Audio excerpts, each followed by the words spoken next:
Hello everyone, and welcome to Chapter 19 of my Call of the Armor 0% Growths Low Turn Count playthrough. Chapter 19 was definitely the most intimidating clear of the run for me. This map pretty much ended my dry run, as I couldn't even comprehend how to approach a map this large. Huge shoutouts to Toffee and USS Gordon Captain for finally giving me some direction on how to take down this behemoth. It's a super big map with a super scary boss at the end of it, and because of that I decided to keep the secret book that I grabbed in Chapter 2 safe from all my selling sprees to give to Bardell here, who's going to be our boss killer.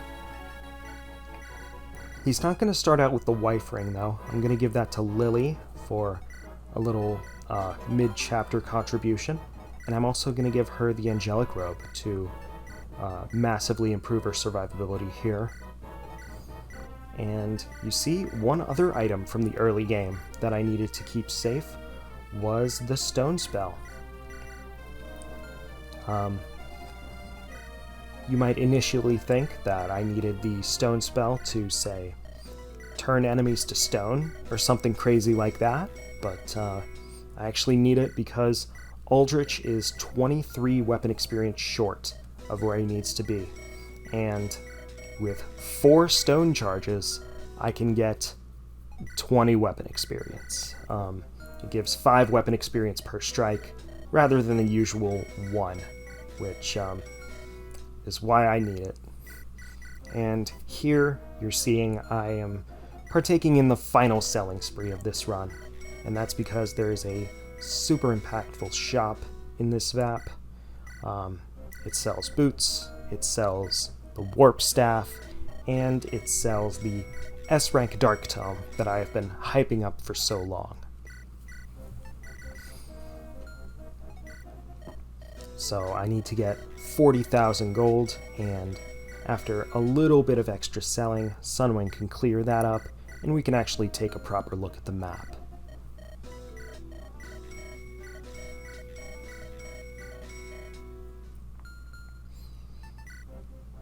You can see here, the map is just a large meshing together of a lot of boats, and we start in the bottom left, the boss is in the top right, and we have a lot of staffers to help us get from here to there. Despite the fact that a lot of my starting positions are very cramped, a lot of particular squares were very needed there, and we got a couple Godos here. These 2 halberdiers have really good stats and can kill things real good, but they're only going to kill 1 enemy apiece and then dip out of the playthrough because they are foot units. And they are not Shale, who is still killing enemies this late in the game. Brave Bow off of 15 strength is just so amazing. And thankfully, one really neat thing about Chapter 19 is that it has a lot of deployment slots, so I can deploy a couple units that do pretty much nothing. Those being Luan and Experus, who are just here to support grind. After I get Aldrich and Experus to A rank, that'll be maxed out supports for Experus, which will be important for the final map. And it also improves Aldrich's Avoid by 7, which is pretty nice considering I have a very scary enemy phase ahead of me. And here I'm going to partake in the final take support give of the run. Bardell's going to be handed off to Lily, and because Bardell also has 17 con, this is the second reason that I needed Lily to be a Falcon Knight and not a Wyvern Knight.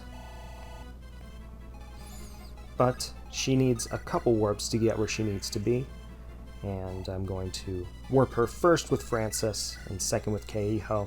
I don't have the resources to kill this dog here, so I'm just going to put it to sleep so I don't have to deal with it like murdering Shale.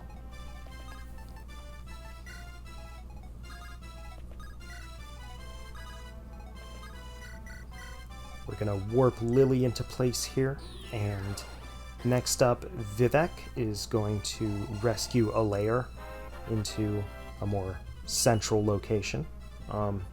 This is partially because I need a layer to be very far forward, but also because I need Vivek to hit warp rank by the end of this map for my final chapter clear.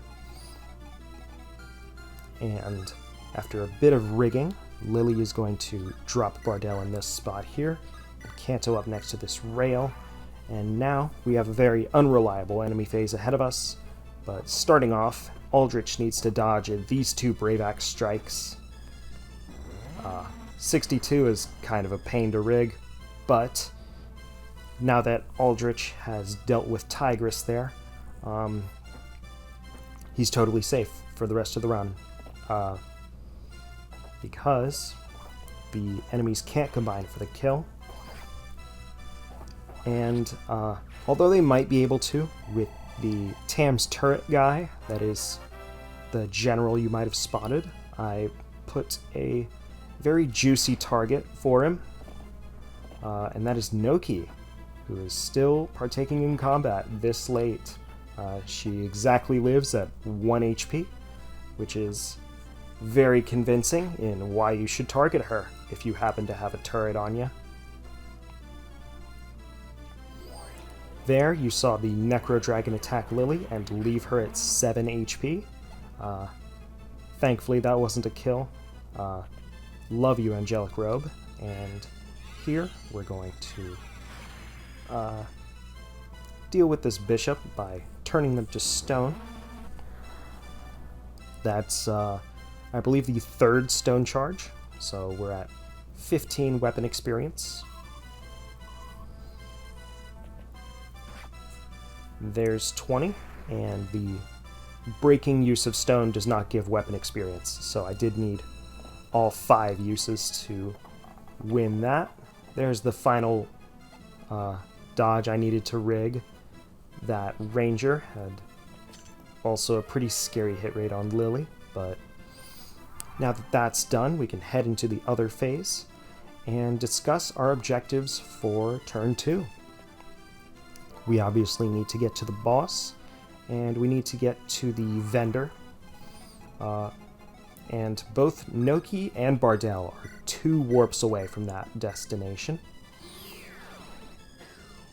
We're going to initiate a little rescue trick here to get Francis within range of Bardell so she can warp. And now we're going to put Noki in range of the vendor.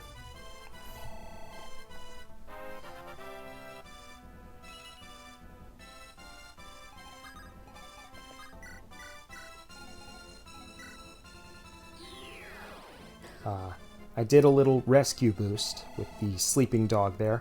Wasn't actually necessary, but now the dog absolutely needs to go away because the dog is in Vivek's way. He needs to charge in over here and rescue Alair one more time to get her in position to dance Francis and to get himself warp rank. Lily's gonna rig a little bit because she needs to get a spear crit for her final bit of combat against this Sage boss who is standing in the tile I need Bardell to be.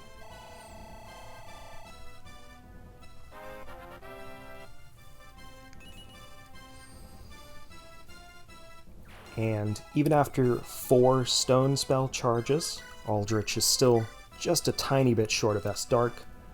So we're going to go ahead and hit plus crit this bishop to get him that final 3 weapon experience he needs.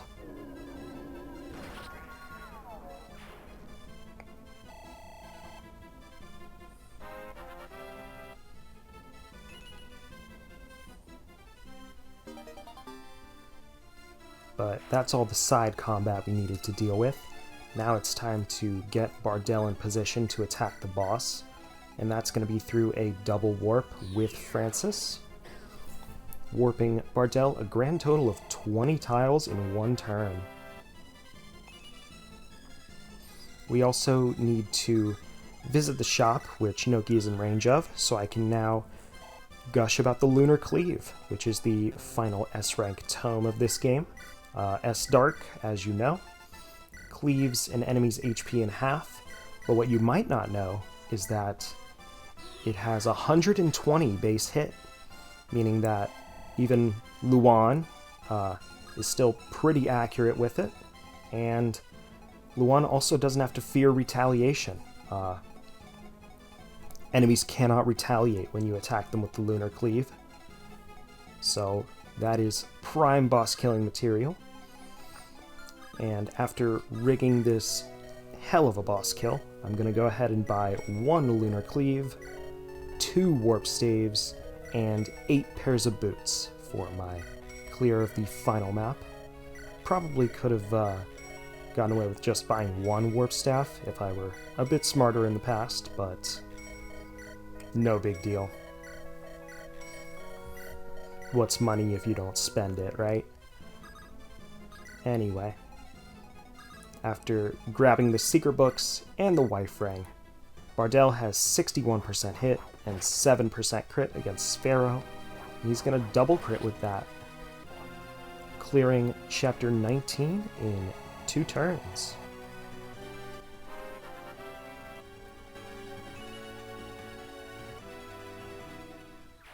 Thank you very much for watching. I hope to see you for the final map.